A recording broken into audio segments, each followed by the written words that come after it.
भगवान के चरण कमलों में कोटि कोटि नमन। श्री चरणों में विराजमान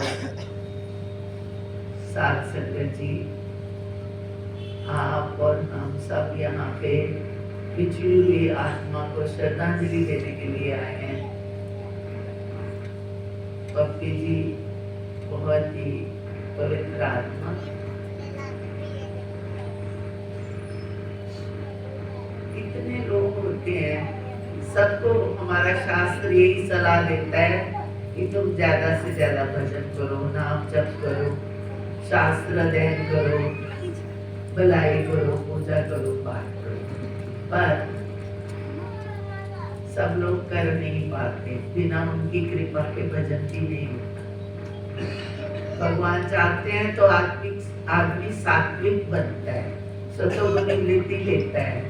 सात्विक वृत्ति मिलना ही मुश्किल है, क्योंकि आजकल घोर कलयुग है। कलयुग के प्रभाव से जीवात्मा बहिर्मुख ज्यादा है, बाहर को दुनिया की तरफ ध्यान ज्यादा है और अपने आत्मा का ज्ञान नहीं है। हम मात्र शरीर पालन में ही वक्त जाया करते रहते हैं और सोचते हैं कि मेरे जैसा कोई नहीं, मेरे पास इतना बढ़िया शरीर है, मेरा इतना धन है, मेरे इतने रिश्तेदार, सब कुछ है, पर आदमी की वृत्ति बहिर्मुखी रहती है। धन कमाने के लिए ज्यादा से ज्यादा प्रयत्न करता है, दूसरों को राजी करने के लिए, अपने आप को अच्छा सिद्ध करने के लिए कितने कर्म कर देता है, कितना झूठ बोल देता है, कई कुछ करता है। पर हमारी गीता जी, रामायण जी, गुरु ग्रंथ साहब जी, जितने हमारे शास्त्र है वो हमें यही सलाह देते हैं कि ऐ जीवात्मा, यहाँ तू बहुत दिन के लिए नहीं आया, यहाँ पे ज्यादा दिन नहीं रुकना तुझे। जैसे कहीं जाना हो तो आदमी शुरू से तैयारी करने लगता है, तो यार मुझे कहीं जाना है, कटौती करता है अपने कामों में, जाने के लिए तैयारी करता है। पर ऐसा सब हम जहाँ पक्का जाना है, जहाँ जाने का पता भी नहीं है, उसके लिए कोई तैयारी नहीं करते। वो भाग्यशाली आत्माएं हैं जो प्रातः काल उठते हैं, सुबह उठ के भगवान का भजन करते हैं, उनको याद करते हैं, उनका शुक्राना करते हैं। वो बहुत भाग्यशाली रूह हैं। आप देखो हमारे भाई साहब जी, कल मैं गई हुई थी उषा जी के पास, तो उन्होंने बताया वो ज्यादा चल फिर नहीं पाते थे, उनको सपोर्ट की जरूरत रहती थी, तो उनको बड़े ठीक ढंग से बैठे भी थे, लेटे भी थे, ऐसे सपोर्ट देके सिरानों की बिठाया हुआ था। और उषा जी ने पाठ किया उनके कोल बिल्कुल बैठकर। बड़ी बात है, देखने में सुनने में छोटी है पर बहुत बड़ी बात है। इन्होंने पाठ किया, इन्होंने पाठ किया, 3 पाठ किए। चौपाई साहब का पाठ किया, उत्तरकांड का उसका सुंदरकांड का पाठ किया, और कौन सा किया? चौपाई साहब किया, एक और किया, सुखमनी साहब जी का पाठ किया। ये पाठ कर रहे हैं और वो अपना शरीर छोड़ रहे हैं। इनको बीच में सिर्फ एक बार लगा, जैसे किसी के गले से कुछ आवाज आती है, वो आवाज आई, पर इनको ये तो मालूम ही नहीं है। ये भी तो एक बहुत बड़ी बात है कि बंदे को पता ही नहीं है कि कब श्वास आना है। कईयों को तो बहुत कष्ट होता है, सबको पता चल जाता है, बस वो गले से आवाज आई, पर इन्होंने कहा मैं पाठ कर, सो रहे हैं, कुछ हुआ होगा। तो इन्होंने तीनों पाठ पूरे किए, और तीनों पाठ करने के बाद जब उनकी तरफ देखा तो वो बिल्कुल वैसे ही लेटे हुए थे, आंख बंद थी बस। पाठ के दौरान ही उन्होंने शरीर छोड़ा है। पाठ उनके आसपास उठता ही रहा है 2 घंटे। ये बहुत बड़ी बात है, क्योंकि भगवान के भजन से बढ़ के इस दुनिया में कुछ नहीं है। चाहे हम जितना मर्जी बड़े बंदे बन जाएं, बड़े बड़े आए और चले गए, पर हमारा शास्त्र, हमारे गीता जी कहते हैं, धन्य है वो आत्मा जो भगवान के नाम जप करते करते, सुनते सुनते, ध्यान करते करते शरीर छोड़ती है। तो शारीरिक कष्ट तो है ही है, हमारे पिछले जन्म के तो वो कुछ प्रदान कर्म हम करते हैं, कितने अपने अपने जीवन की तरफ हम झांकी को देखिए जरा, जीवन की हमने कितने परसेंट अच्छे कर्म किए? बहुत कम। अपने को भुला के जो दूसरों के लिए किया जाता है, चाहे वो धर्म के लिए हो, चाहे वो अपने किसी रिश्तेदार के लिए हो, किसी गैर के लिए हो, वो कर्म सात्विक कर्म हो तो वो धर्म बढ़ाता है, उससे धर्म बढ़ता है। और जो हम दिन भर सुबह से लेके शाम तक कर्म करते हैं, इस शरीर के पालन के लिए करते हैं। अपनी सोबत अच्छी हो तो बंदे को अच्छे लोगों का साथ मिलता है, और उस साथ से पता चलता है कि भगवान का नाम बहुत जरूरी है। भगवान का नाम का जप बहुत जरूरी है। उनके लिए हम शास्त्र पढ़ें, रोज गीता पढ़ें, रोज थोड़ा टाइम से शुरू करो, आधा घंटा से शुरू करो और टाइम को बढ़ाते चलो। और फिर नाम जप सबसे बड़ी चीज अगर कोई दुनिया में है तो वो नाम जप है, कि अपनी वाणी से, अपने श्वासों से, प्यार से नाम जप करो। और नाम जप करते करते अगर हम जप में मशगूल हो गए, हमारा ध्यान लग गया, तो आप समझिए आप इस संसार सागर से निकलने का मार्ग आपके हाथ में आ गया। आप बहुत भाग्यशाली बन गए। आपको पता चल गया कि दुनिया में कीमती क्या है। कहने में सुनने में बहुत फर्क है। हम कहते मैं भी तो नाते नाते राम राम कर लेता हूँ, मैं वाहिगुरु जी को याद कर लेता हूँ, वो अलग बात है, आप कर लेते हैं। पर आपको करने का अभ्यास हो जाए, आप मालिक के नाम को याद करते करते ध्यानस्थ हो जाए और आपका मन लगने लग जाए, आपको आनंद आ जाए। किसी दुखी आत्मा को मिलो तो उसको भी यही प्रेरणा दो, कोई बात नहीं, ये दुख सुख प्रारब्ध का खेल है।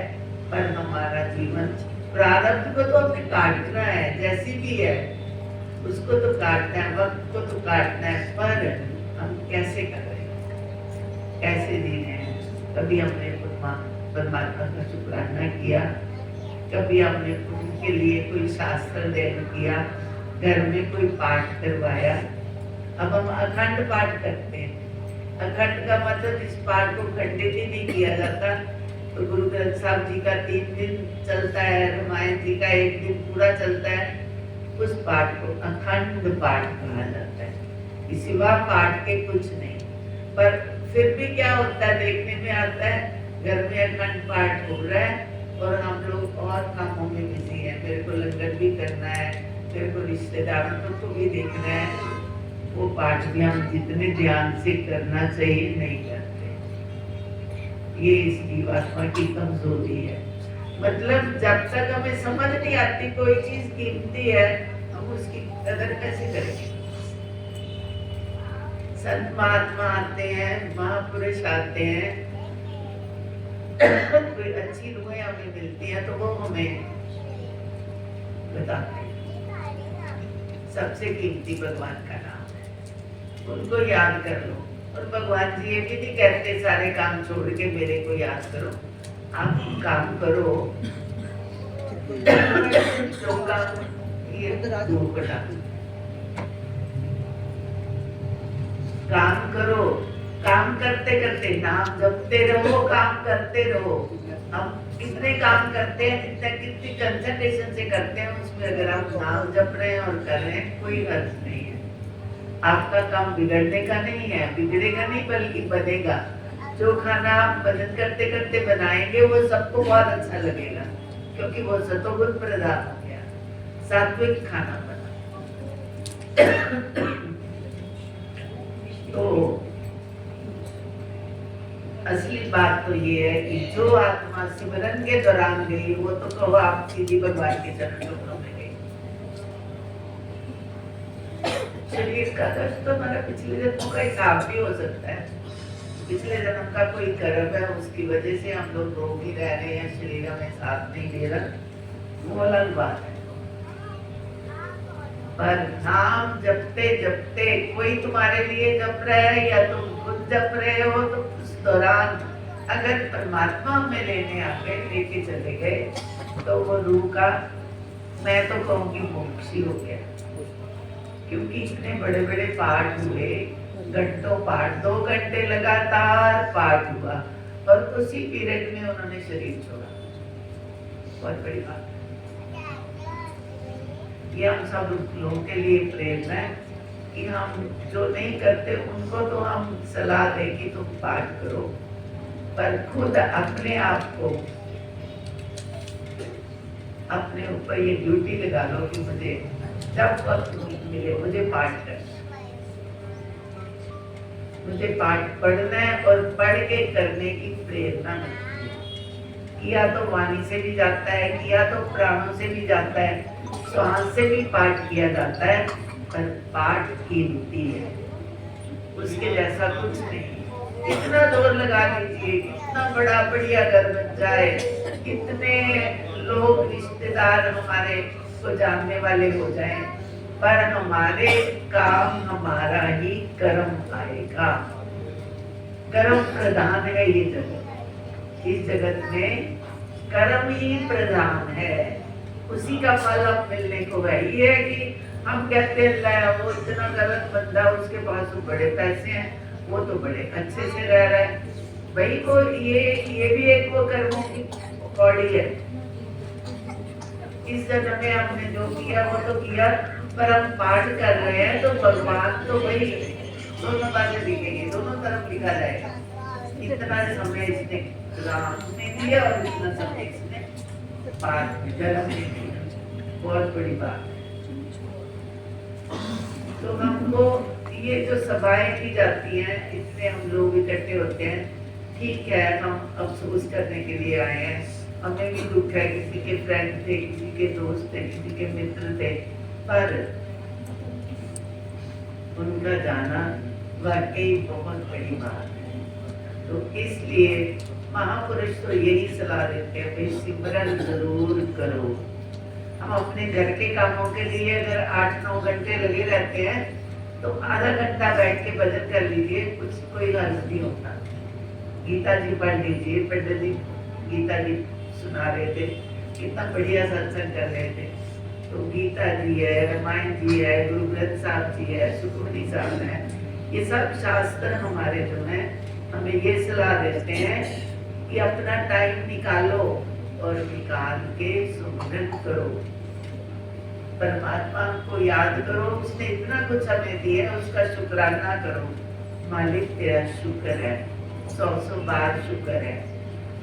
केवल शुक्राना ही करो। जिसको कुछ नहीं आता, कुछ नहीं पढ़ा लिखा, वो बस इतने गए, साहिबा तेरा शुक्र है, शुक्र है मेरे मालिक, तेरा शुक्र है, तुमने मुझे इतना अच्छा शरीर दिया है। इसको तो हम अपने विकारों में ले जाते हैं और संसारिक कामों में फंसा के इसको पूरा कर लेते हैं, इसको रोगी कर लेते हैं। असल में ये बात नहीं है, ये हमारा अपना काम नहीं हुआ, ये हमारा अपने रूह के प्रति कुछ नहीं हुआ। तो सबसे बड़ी बात तो ये है, लिया नहीं।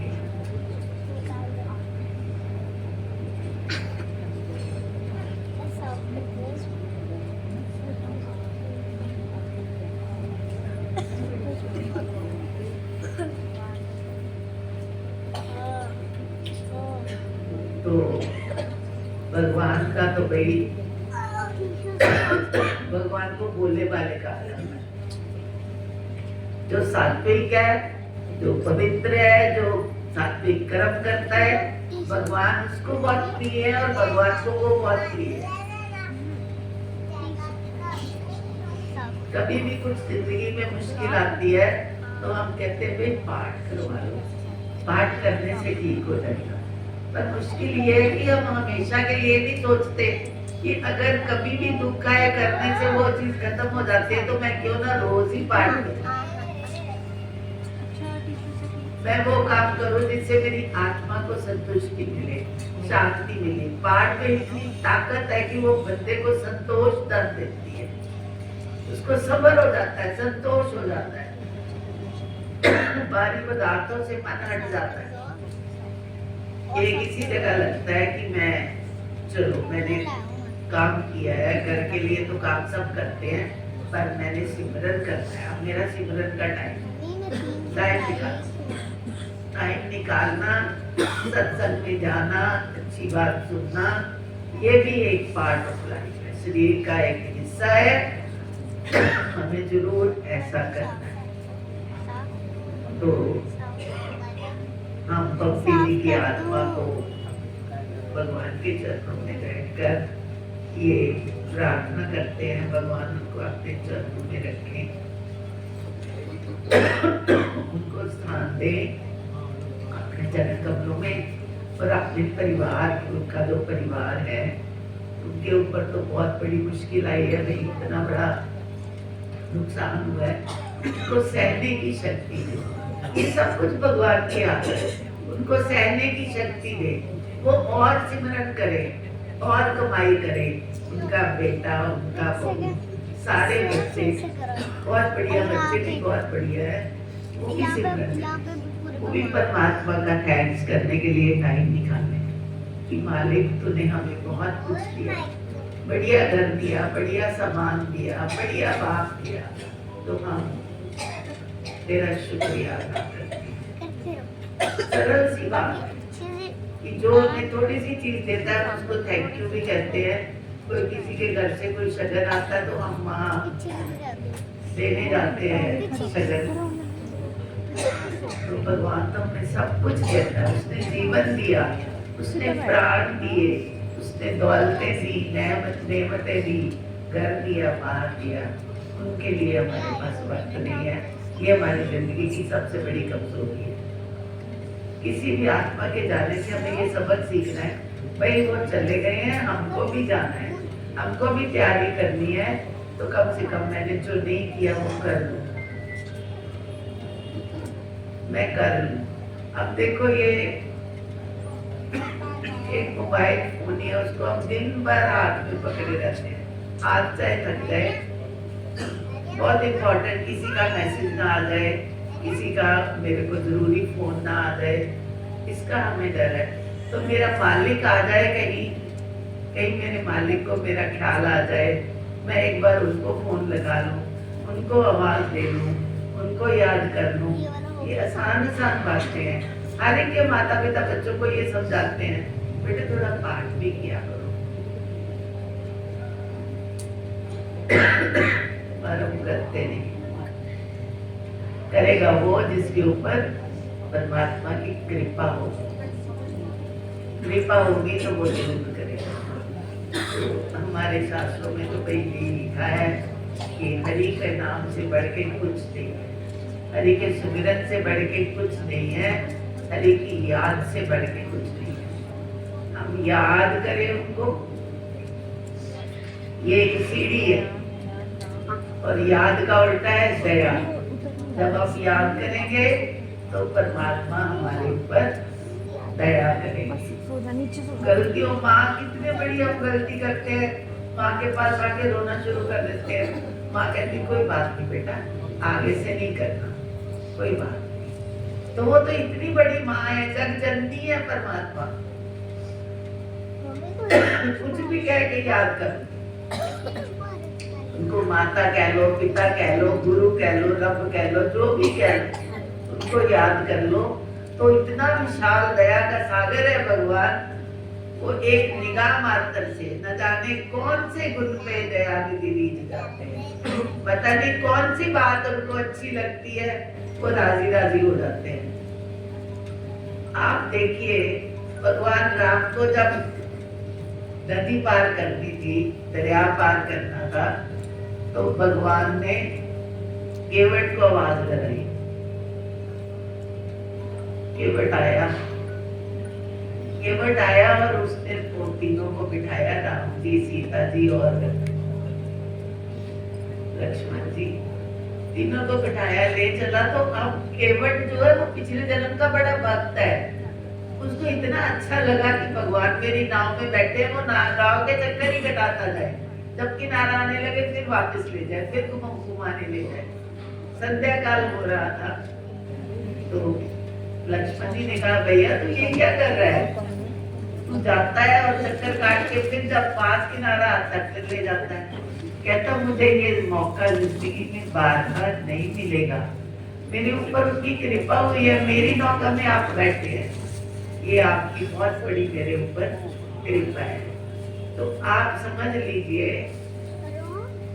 इतनी बड़ी कृपा परमात्मा करता है तो अपने नाम की बख्शिश करता है और हम नाम जप करते हैं। तो इसलिए